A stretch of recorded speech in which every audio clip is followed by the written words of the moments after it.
When I was at the medical device laboratory many years ago, I was stopped in the lunchroom by someone, a friend of mine, who knew that I was a veterinarian, knew that I loved animals, and said, "MJ, how can you stand to do the things you do to those animals?"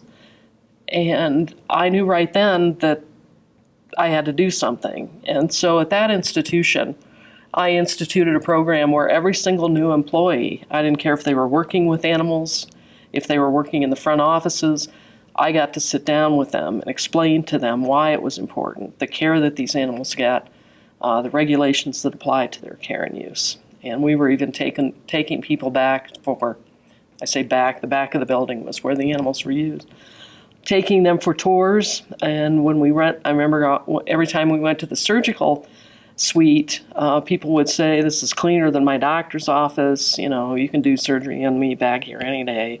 And it really, just little bits of information, I think, can really convince people and make them understand that, we really do care about these animals, and that's our role. I think any time those of us in this industry can reach out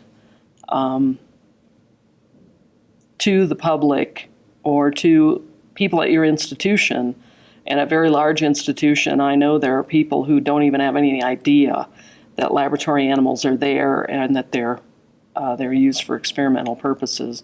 So I think anytime, even in your day-to-day activities or interacting with your family and that kind of thing, that you can send the message. It was similar to when I was in private practice, because one of the biggest tragedies in terms of animals in the United States is because thousands of dogs, cats, puppies, and kittens are killed every year because nobody wants them.